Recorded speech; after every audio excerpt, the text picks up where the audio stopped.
Hey everyone, it's Chris from Stamp Blessings, and I'm super excited because yesterday I received my Stampin' Cut and Emboss machine in the mail, and I haven't even tried it yet. Can you believe it?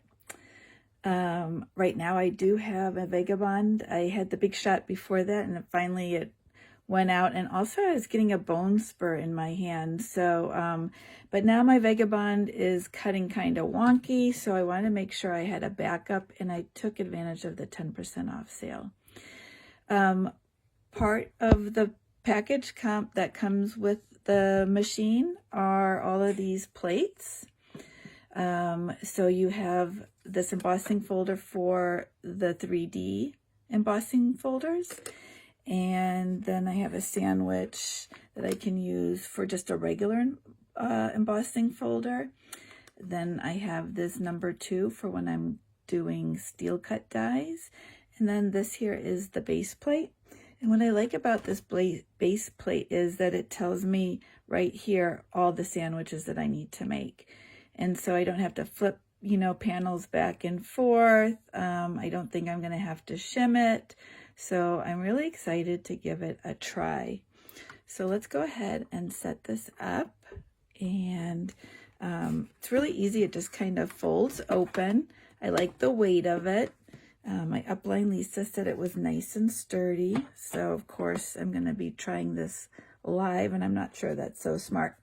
But this is the plate that I need for the 3D embossing folders, and I just happened to add one on my shopping cart, and it's this beautiful fern. My parents live in Upper Wisconsin, and so ferns are everywhere in the woods, so I'm excited to try it out. One of the tips that I did learn while preparing to buy this was when you put your plates in, to stagger them, so that, let's say I'm putting this in, that way I don't have the bulk all hitting at one time. I'm kind of feeding that in a little bit.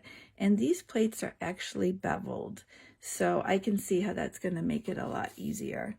So I'll go ahead and get this ready.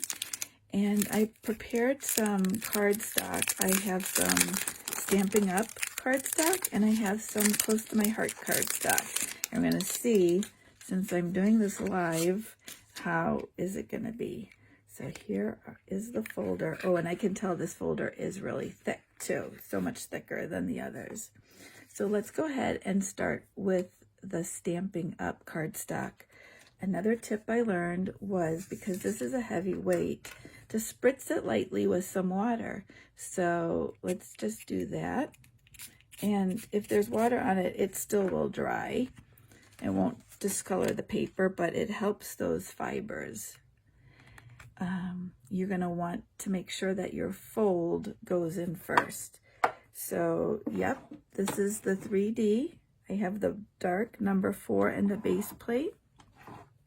And like I said, I'm going to stagger those so that they're not all the same. And here we go. Okay, I'm going to have to brace it while I crank it. And it's a nice firm crank, but not harder than my Big Shot that I think of it. So let's see how the results are. Are you ready? I'm excited. Wow, that is beautiful. And where there was no water, I really didn't have a problem with it showing through or not. I mean, the texture is gorgeous. So that is really cool. Let's try it now on a Close to My Heart piece of paper. Remember that this has a white core, so there's a chance that that white core might show up. I don't know. Let's see. All right, so I've got that sandwich ready. My plates, I'm going to stagger them and then start the cranking. And once I get it through, I have to hold on. But you can see I'm not really shaking the table too much, and this is really a lightweight table that I'm working on. It's not a kitchen table or anything like that. So let's see how this turned out. All right, so there I did have some of the white core showing through, but this is really pretty too. So this is a little bit more subtle, this one, and here it really is actually, it is a little bit deeper. Now the next thing I wanted to try, since I'm experimenting, is what would it look like if I added some ink to the top of my embossing folder. I've done this on regular embossing folders, but let's see what it looks like when I do it here. So I'm just going to take my ink pad and rub it lightly around. I'm going to get all the way up to the top since that's where I put my paper. And I have no idea what this is going to look like. I'm going to lay my Stampin' Up cardstock in there.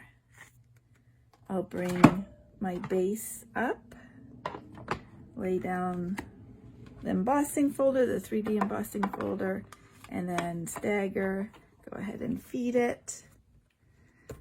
Whoa, and that one is a little bit tight. See, oh, I was pretty much lined up there. I didn't stagger it as much as I thought, and I could actually feel the resistance much more. So let's put this out of the way and have our great unveiling really quick. Ooh, that looks kind of cool. I like it. So it really makes, because I had a lighter paper and I used a darker ink, that really is really pretty. So I'm going to clean these off in a minute, but I just wanted to let you know, if you are looking for the 3D embossing folders, you can find them on page 129 in the catalog. We've got some pretty patterns, the Oh-So Organic, and then there are these hybrid type folders that also come with dies. So you kind of emboss and then you can die cut it. But if you're looking for the 3D, they work really well on this new Stampin' Cut and Emboss machine. Well, I'm so glad that I went ahead and splurged, because one can never have too many die cutting machines. Thanks for tuning in and learning a little bit more about these 3D embossing plates.